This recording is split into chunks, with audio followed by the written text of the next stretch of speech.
Valuable assets are hidden below the surface of our shores. Research by the University of Portsmouth has shown that marine worms are a £1 billion industry.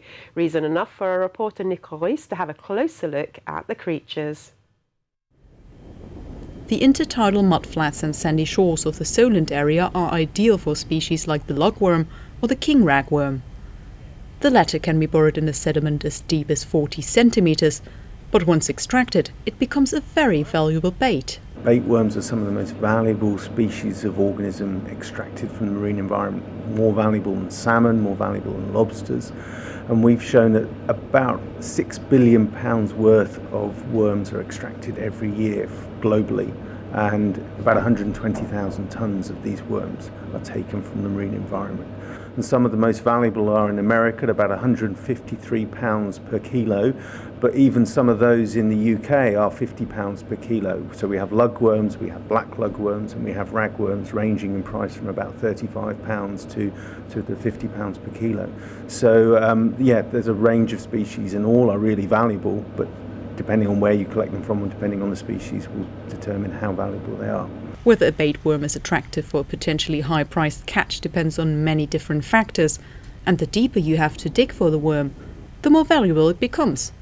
In terms of value, it's often about how hard it is to collect them. Some are quite not rare, but they're only accessible, or their habitat is only accessible at a very good spring tide. They're also very deep in the sediment, so it takes a lot of time to collect them by hand, and that then increases the value when they're sold. Choice of worm is really determined by the species of fish that you're looking to catch. Personal preference, time of year, availability of the worm, and also very much about whether that worm wriggles in the right way, the smell of the worm, the colour of the worm, all those things which make that worm attractive to the fish that you're trying to catch on the end of the hook. People have been digging for the marine worms for generations, but as the bait business is precious, a sustainable management of this resource is necessary. The amount of biomass, the amount of worms extracted is significant. And so what we want to do is to tell the agencies and the organisations and governments that this is really important and really valuable and therefore needs to be managed in line with other traditional fisheries. There are impacts to the collection process, so you can change the population of the worms that you're targeting, you can have damage and other species of organisms that are living in the sediment, clams and other worms. These are all important species for birds, so the birds that come to the Solent feed on these animals.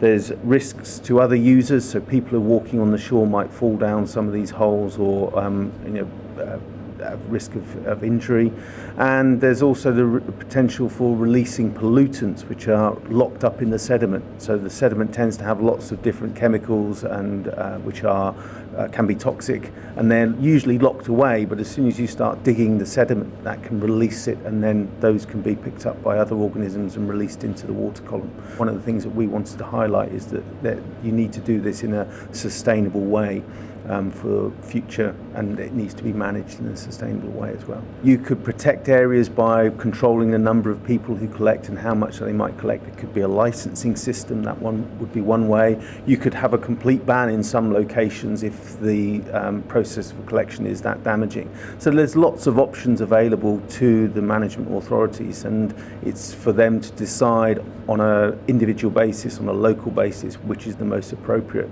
for the level of activity that they've got for bait collection and also what they want to protect and what they want to conserve. Nicole Ris for That's Solent.